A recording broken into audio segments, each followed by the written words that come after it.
Alright, this is the very back of the property. It's kind of a creek here. It runs all the way around, which is part of the reason that my property's in the flood zone, because, you know, if it fills up, it floods. But because of the erosion right there, I actually have some creek access now because of where the property line runs. In the survey, I wasn't supposed to have any creek access, but erosion has made it happen. This is probably from Harvey, honestly, because I think that's where the flood zone kind of came from, 100-year flood zone, I suppose. I don't know. Anyway, that's the back of it. You can't see it because of the grass, but there's a right over there is the property line, and you can't see it from here because it goes down, but where that bush is, basically right there, just past that is the other property line. So I'll take you forward, show you some of the other stuff I got. So earlier this week, power company came out and they put up these metal poles, 2 of them, one here and one up a little bit further where the transformers put. And I told them to go ahead and leave the old ones out here. I'll cut them up, use them as, I don't know, fence posts or something. I'm not sure yet.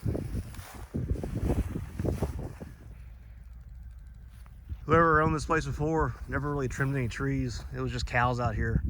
They probably just hung out here, but I've got a lot of chainsaw work to do, clean, you know, some of this stuff up.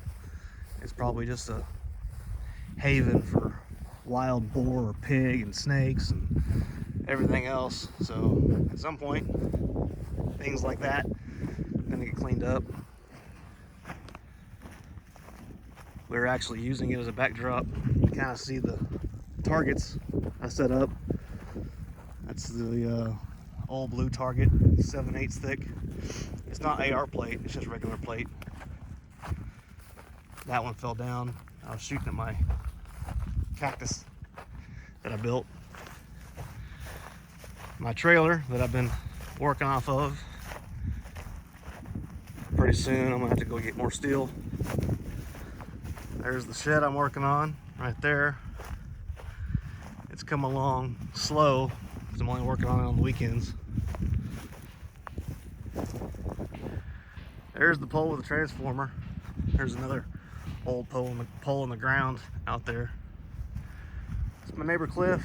He's getting his barndominium built. He sold his house in Pflugerville for a good chunk of change. So he owns his 10 acres outright. He's got a tank on his, but they're over there building right now. So you might not be able to see because the grass is so high because there's no cows out here to eat it anymore.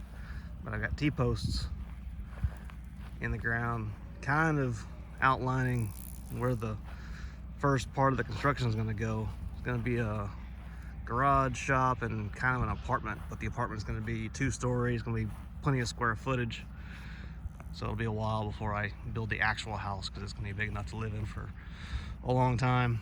But finally got blueprints the way I like them, a few more tweaks, and then I can get the quote for how much it's going to cost. Basically the person that is building Cliff's place over there, I'm going to have him do mine too.